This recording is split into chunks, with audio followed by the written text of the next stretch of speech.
Hello, everyone, and welcome to Slash Film Daily for September 5th, 2017. On today's show, we'll stop by the water cooler. Brad will talk about time traveling to Force Friday. I'll talk about Killer Klowns from Outer Space. And in this all-clown edition of the show, we'll be talking about the Crow reboot. We'll be talking about an It sequel. We'll be talking about Leonardo DiCaprio possibly starring in the Joker origin movie. And in the mailbag, we'll be talking about the movies that we've seen the most times in the theater. How many times is the most times you've seen a movie in the theater? We'll find out in the mailbag. This is Peter Sciretta, and on today's podcast with me are Hoai-Tran Bui. Hey, everyone. Jacob Hall. Hello, hello. And Brad Oman. Hey, that's me. Okay, guys, let's go to the water cooler. Brad, what have you been up to? By the way, we should say we're recording this on Friday, September 1st, because of the holiday. So last night was Force Friday, and you went, right? Yeah, I did. I went to Force Friday 2, The Reckoning, and I went to Target at midnight. And what's cool about the area... Before you start this, I know I'm interrupting you, and I apologize. I like to interrupt Brad. But Force Friday 1, 2 years ago, was kind of a disaster. Like, you showed up there, and almost every store I saw or heard about did not have enough stock and was a complete mess after just, 5 or 10 people got through these stores. So I'm really curious to hear about your experience, Brad, and see if anything has changed. Yeah, so what's cool about the area that I live in is, well, sometimes it's cool, sometimes it's really annoying. So I live in a central time zone, but I live about 20-30 minutes away from the time zone line. So if I drive a little bit east, I end up in some cities that are on Eastern time. So last night I actually went to a Target that was on Eastern time so that I could get stuff an hour before anywhere else in my time zone would have it available to buy. Wait, so you time traveled to get Star Wars toys? I did. So I got there, there was about 40 minutes until midnight. There were only 8 people in line in front of me. For pretty much the entire time that I was in line after that, only one person got in line after me. And then right before midnight, a group of maybe a dozen people all of a sudden came at the same time. And I think that they were waiting outside thinking the doors weren't open. So they all came in and got behind us just before they let us go to get stuff. And it wasn't quite a clusterfuck this year like it was for Force Awakens. It wasn't crazy. There wasn't a rush for toys or anything, but they still had a very limited stock of stuff available. They only had about 5 of each of the new Black Series figures that were being released. They only had maybe a couple of the certain Funko Pops, and then other ones like Snoke and BB-8 and some of the other ones they had a little bit more of. They only had 2 of the new Black Series land speeders and Rey's speeder available. So it was all very limited stock. And part of me wonders if maybe this is just Hasbro kind of playing it safe, because they had those issues when they did all the big toy releases for the prequels, where they just had so many toys left over even after those big events, that I wonder if maybe they're just playing it safe and they're like, let's see what sells first, then we know what to have more of as time goes on. And last time they even had problems, not on Force Friday, but after the fact with the pegs being warmed by Constable Zuvios and other figures of characters that were barely in the movie. Yeah, exactly. So fortunately, even though I was the 9th person in line, I actually got everything that I wanted. I got a few Black Series figures, I got some Funko Pops, I got a Lego set. And one of the weird things at my Target, I don't know if this was a thing that happened at other Targets, but some of the brand new Last Jedi Funko Pops had a clearance price tag on them. So I actually got my Supreme Leader Snoke Funko Pop for $3. That is weird. It was very weird. I want to get the Luke Black Series figure. That's what I want. Yeah, I picked it up. You picked that up? I did. HT and Jacob, neither of you went to Force Friday, I assume, right? I did not. I went 2 years ago, and this is literally right before I joined Slash Film, so you can actually read about it on Screen Crush if you search for it, where it was a total disaster. So I'm actually surprised to hear that it went pretty well this year for most people. Yeah, I went 2 years ago and it was a total disaster, and I told myself never again. But maybe 2 years from now I will go, because it sounds like they have corrected many of the problems. So last night, instead of going to Force Friday, my girlfriend Kitra has been in the mood to watch horror films. And by the way, why does Netflix suck so much for horror films? There is there's a couple good horror films on Netflix, but really the selection is really poor. So it's either you have to buy or rent something on iTunes, or I don't know. And we were going through a list and came across Killer Klowns from Outer Space, a movie that I loved as a child, but she had never seen. And so, of course, put it on, made her watch it. And by made her watch it, she was chained up, chained to the couch and subjected to this movie against her will. By the way, this movie is a lot worse than I remember it being. I remember it being a lot more fun. It is fun. I would recommend it to people who have not seen it. But it's really about these aliens who end up being these weird-looking killer clowns that land in a Californian suburban town and are trying to kill people and turn them into cotton candy, I think. Yep. Yeah. Well, they put them into these cotton candy cocoons, and then I think they drain their blood out of them, don't they? Yes, that is correct. It's serious American art, Peter. And their spaceship looks like a circus tent, and they kill people in these creative, interesting ways. One group of people were killed by shadow puppets. I know this sounds insane. It is insane. They shoot people with popcorn.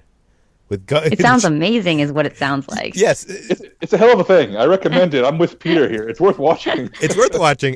They've been trying to make a sequel to this forever. I think they should remake this with a bigger budget. I think it could be a very fun reboot. Jacob, what do you think of the film? I think it's a lot of fun. I mean, it's from a very specific time and place, the 1980s genre world, and it's all these weird practical effects. It's low budget. It's charming. It just has this unique vibe you don't see these days. And if you're the kind of person who collects Scream Factory Blu-rays, you already know that. But it's worth checking out just to be the kind of person who says, "Oh, they don't make them like this anymore," because they really don't. They definitely do not. Brad, did you have is this a film that you liked as a child?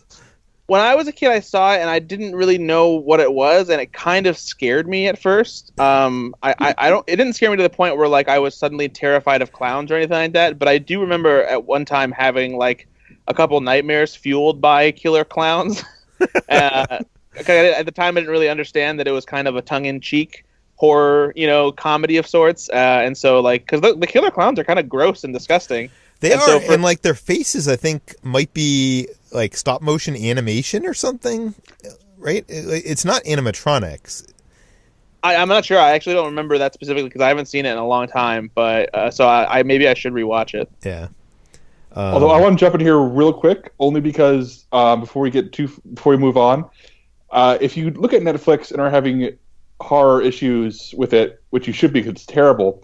For $5 a month, you can download and subscribe to Shudder. It's SHUDDER, which is a horror-centric streaming service, and it's incredible and worth it.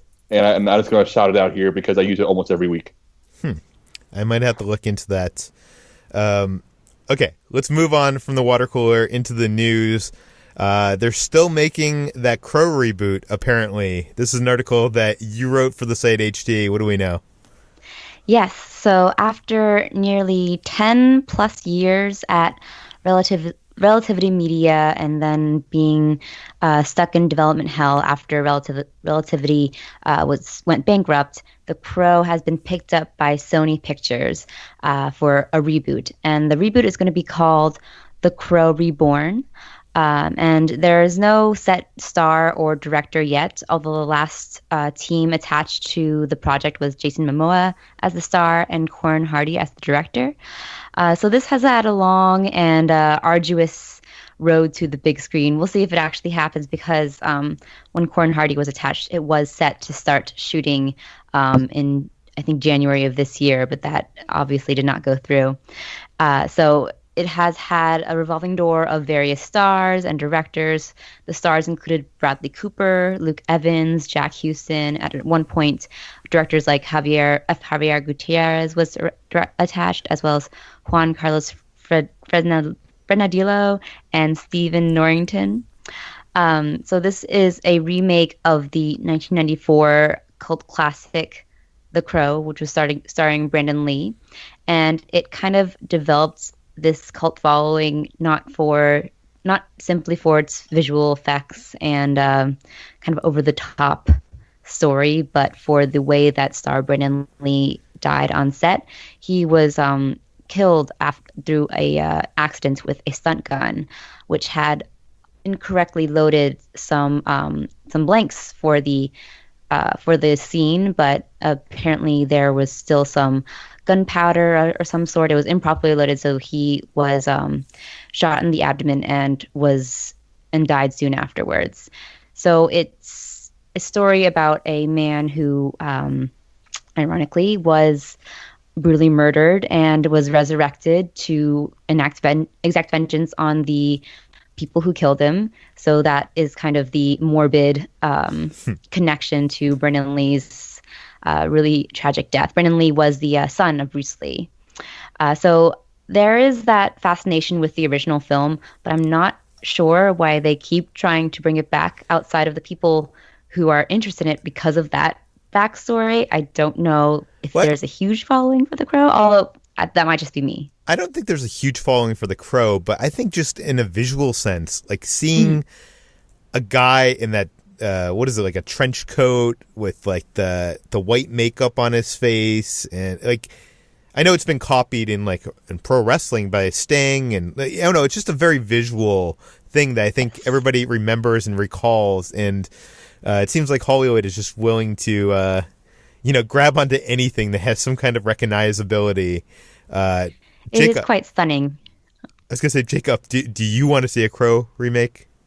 I mean, I like the original movie just fine. I've never actually read the comic on which it's based, and I've been writing about this movie for as long as I've been writing about movies on the internet. Since 2009, I've been writing damn Crow reboot articles, and every single time I write about it, some commenter or someone on Twitter says, "Oh, the original comics are really good, and if they should stick to that, it's a different thing."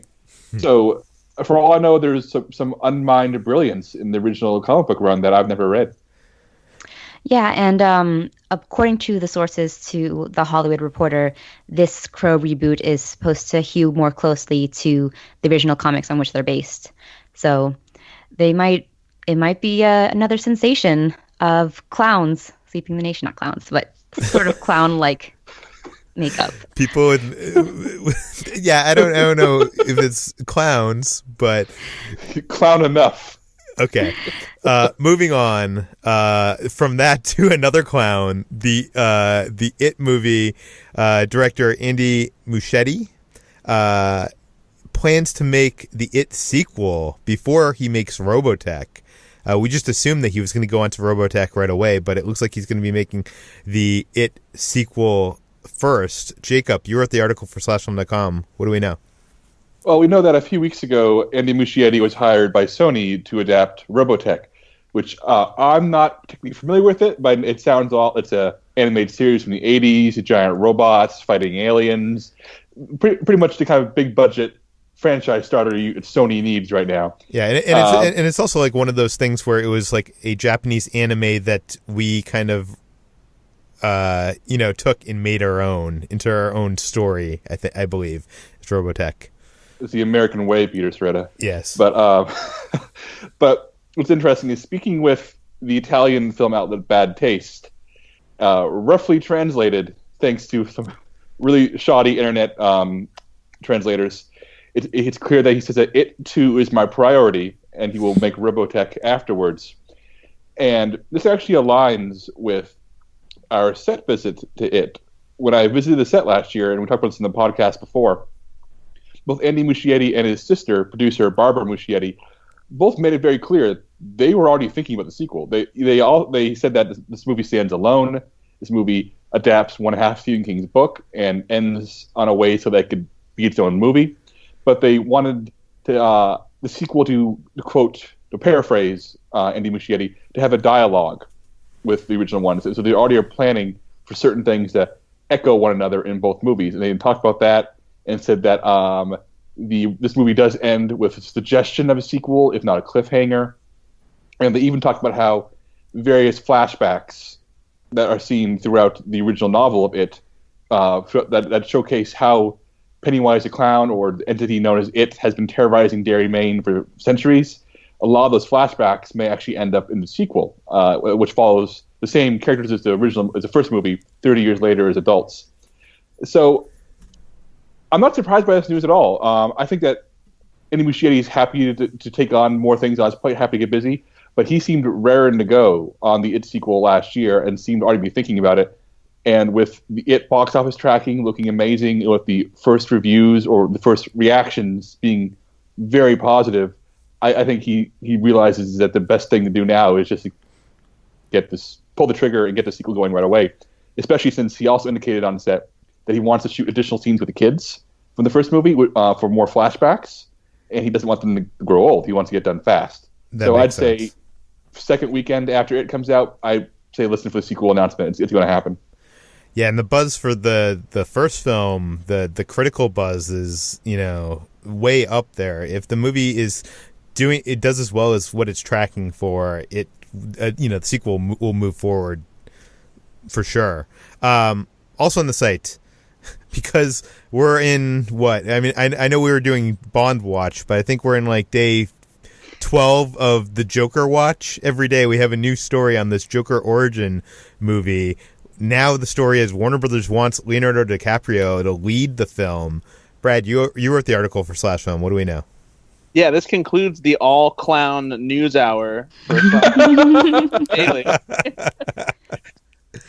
So the Hollywood Reporter ran a story today saying that a big part of the reason that Warner Brothers is bringing Martin Scorsese in as a producer on this movie is that they want him to convince Leonardo DiCaprio to take the lead role as the Joker. They have their sights set on him to play the Clown Prince of Crime, and apparently that's what they're hoping for. At this point, there's no offer out to him. There's no negotiations taking place. It's just a pipe dream on their behalf.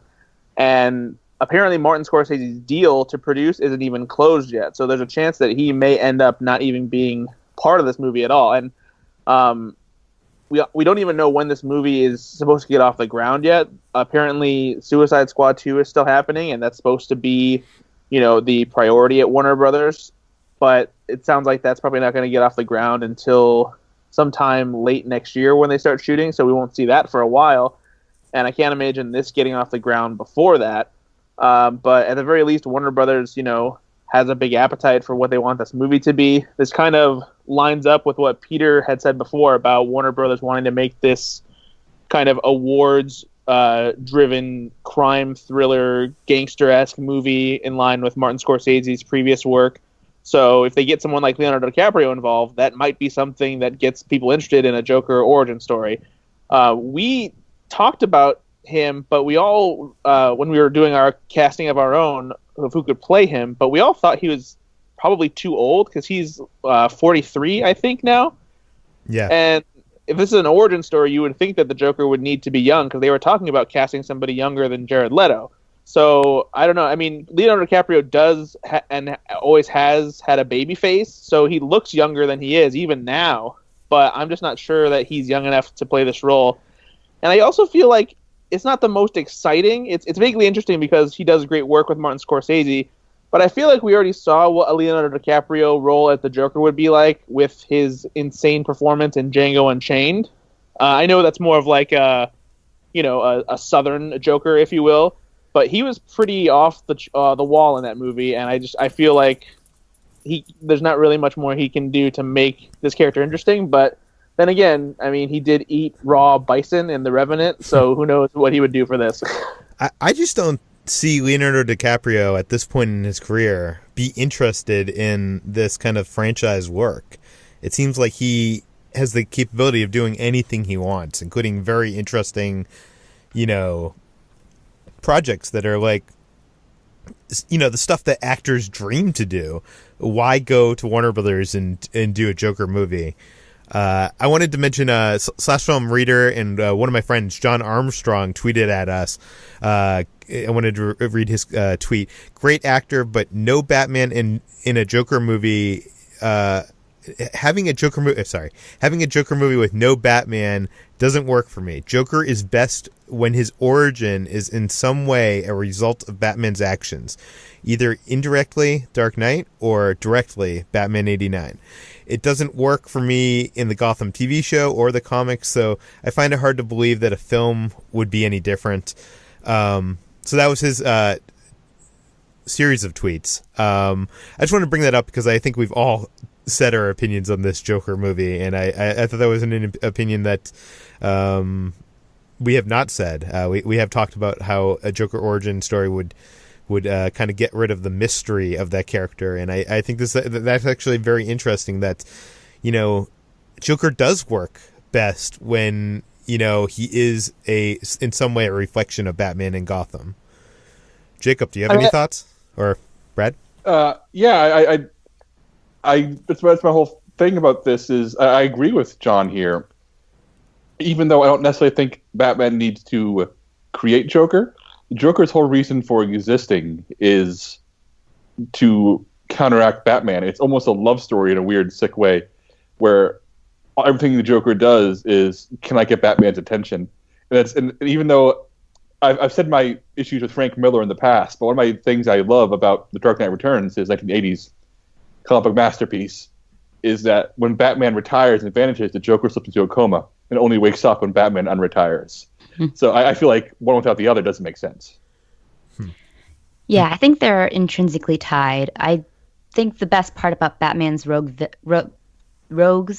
is that they are all some sort of twisted reflection of his own psyche, and the Joker being the most obvious and most infamous one. So I can't imagine a Joker on his own or being very interesting on his own without Batman, because he is more interesting when he's bouncing off the stoicism that is Batman. Okay, now let's get to the mailbag. Chase D from Cincinnati, Ohio asks, are you guys fans of seeing a movie more than once in theaters? If so, what's the movie that you've seen the most in theaters, and how many times was it? My record, according to my parents, was seeing Jurassic Park a crazy 17 times at age 5, plus the one time I saw it re-released a few years back in 3D. Anybody close to 18? Do I have a problem? Brad, no. Does Chase have a problem? I don't think he has a problem. I mean, if you're going to see a movie that many times in theaters, it might as well be Jurassic Park when you're 5 years old and love dinosaurs to death. So I think that's totally fine. And I definitely see movies multiple times in theaters. Most of the Marvel movies I've seen twice. Usually I see them on opening night with friends, and then I usually see them with my parents sometime after that. But the two movies that I had seen the most for the longest time were X2, X-Men United, and The Matrix Reloaded. Both came out in the summer of 2003, and I was working at a movie theater at the time, so I was getting free tickets, and it was really easy for me to go see those movies over and over again because it didn't cost anything.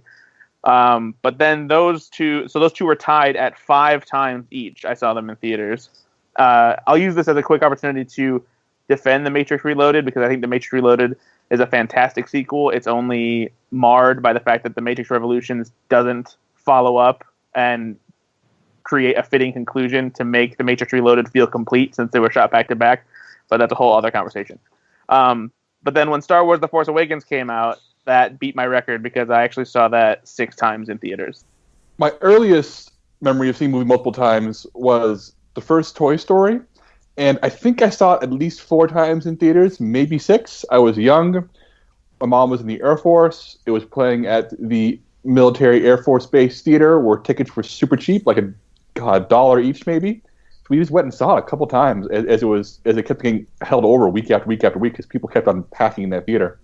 And I'll never forget seeing that so many times. But in my adult life, probably the most memorable movie I saw multiple times because of circumstances. When I was in college in Savannah, Georgia, I didn't have a car and had to literally take public transportation, a bus, across the city to go to the movies.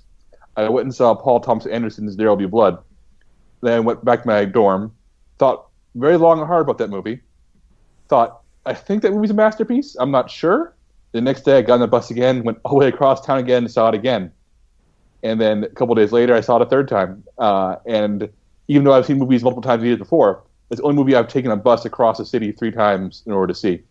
And then I tied it with Mad Max Fury Road, which I saw 3 times because it's that good.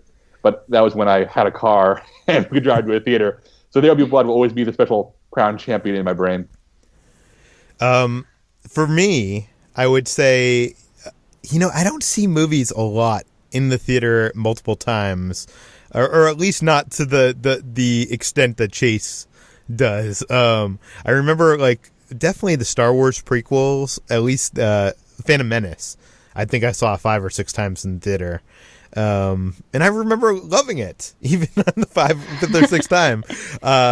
The Star Wars re-releases, the special editions, I remember seeing multiple times. And Star Wars Force Awakens is the latest one I saw, I want to say 6 times in theater. Jurassic Park I saw multiple times, but nowhere near the amount that Chase is saying. And I think for me on a regular basis, I'll end up seeing movies at Sundance or at a film festival that I'll bring my friends or my girlfriend and make them go to the theater to see it when it comes out. Like Ingrid Goes West, I've seen 2 times, or like those kind of things. Brigsby Bear saw 2 times. And definitely the Marvel movies tend to be like one of those things I see at a press screening, and then I want to go with my friends later on. So I've seen, the Guardians movies 2 times or Avengers movies 2 times. But not really, not 18 times. 18 times is a lot. How about you, HT? Yeah, I've never gone even close to 18 times. The movie I've probably seen the most was Aladdin when I was young. Another movie, I don't remember the exact number of times I went, but it was at least 4 or 5 times. And I remember being so obsessed with it, not only making my parents take me to go see it, but also whenever I had a babysitter, I'd be like, hey, do you want to go see Aladdin? And that's how I saw it so many times in theaters. After that, I haven't seen a lot in theaters just because I have to pay for my ticket now. So the movie tickets are expensive. So the recent ones that I've seen in theaters, I remember watching Tangled several times in college because I adored it. And I didn't understand why no one else was talking about it. So I'd make my roommates and my friends come to go see it with me. And I saw that one at least 3 times in theaters. Mad Max Fury Road was another one I saw several times just because it was such an experience. I need to unpack it every time I saw it. There are so many things I could pick up after 2 or 3 viewings. And then this year I saw Wonder Woman 3 times. One by myself, another one with my friend, and then another time with my family. So it was, I think 3 is my average, but Aladdin was the one that I had the most. You mentioned money, and this makes me wonder, do we do this less because movies cost more? But then I think, back to my teenage years, I had less money, and I spent more of it on movies. And then one part of me wonders, is it we have less time now than we did when we were younger? I know. I think it's because we're boring adults now. We're boring adults. Yeah, that's probably the case. I remember, I watch more movies multiple times at home than I think I do in theaters. I remember I never saw David Fincher's Fight Club in theaters, and I was very late to the club on that one. I was working at Best Buy, and that movie came out on DVD, and for some reason I saw the DVD, and DVD has had this book in it that had all the review quotes of the movie, mostly bad things being said about it. It's so genius, and it made me want to buy the movie, even though it just seemed like this I don't know, the trailers didn't suck me into it, but so I bought the movie on DVD, and I remember seeing the movie at home. I watched it once, and then that DVD has 4 different commentaries. I watched all of the commentaries in that 24-hour period, and then rewatched the movie. So I watched the movie 6 times in one day. Wow. Yes. But commentaries are different experiences. Yeah. You know, it's I can't beat that, but I did watch LA Confidential 4 times in 2 days when I first watched it. Yeah. But 6 times is crazy. You win. Is there any movies on home video that like you'll like keep on TV in the background? I know Brad does that, but either of you? Yeah. Spirited Away was my laundry movie. I've seen it so many times that whenever I was doing laundry, I would just put it on the background because I had memorized basically the entirety of the movie. And then a movie that I'd seen so many times that I was obsessed with was Phantom of the Opera that I had on DVD. And I'd watched it so many times that I was like, I'm bored. I'm just going to watch it in French audio for some reason because it had the French audio as well. And I was like, this sounds like a fun experience. So I watched it the entirety in French. So, yeah. What We Do in the Shadows is my background movie. I put that thing on, and it's just comfort food. It's on maybe twice a week at this point. Even if I'm not paying attention, I'll be able to just pause work, look up, laugh a moment, look back down, keep going. And that movie just lives forever for me. See, I have a problem working and having, movie sound on in the background. So if I ever do it, I have the movies on muted. So you're just seeing the visuals like kind of in the background. And I would say to anybody that's listening that's an aspiring filmmaker or even screenwriter, try sometime watching one of your favorite movies without sound and seeing how much the visuals move along the story and how visual some of the storytelling is. And I think that's something that it's easy to miss when you actually do have the sound. As stupid as that sounds. Yes. It's not stupid. Movies are a visual medium, so it's another experience to see them from just solely that. That's why everyone needs to watch silent movies. I mean, even if you think they're going to be old and boring and you're incorrect, you can learn so much from what those movies are telling you and how they work. Because by the time sound came around, those silent movies are using almost no titles. I mean, it got down to science. They only used dialogue titles when they absolutely had to, and I'd say 98% of the best movies from the late 20s are just entirely visual. It's beautiful, and if you think they're boring, you need to do some homework because this is a future column, I think, a future article on Slash Film. The silent movies you should watch if you think silent films sound boring. We should do that. I mean, I would recommend starting with Buster Keaton. I would say yes. Yeah. Anyways. To submit questions to the mailbag, send them to peter@slashfilm.com. We read every email. So, send them to peter@slashfilm.com. And please mention your name and general geographic location in case we mention your question on the air. All 3 of these people you can find on slashfilm.com. Jacob Hall you can find on Twitter at Jacob S. Hall. HT you can find on Twitter at Hoai-Tran Bui. And Brad Oman, you can find on Twitter at Ethan_Anderton. And he has a podcast, Go Flix Yourself. HT has a podcast called The Millennial Falcon. Both are found on iTunes. This podcast is published Monday through Friday on iTunes, Google Play, Overcast, all the popular podcast apps. Please spread the word. Tell your friends about us. And please give us a review on iTunes. It helps. And we'll see you tomorrow.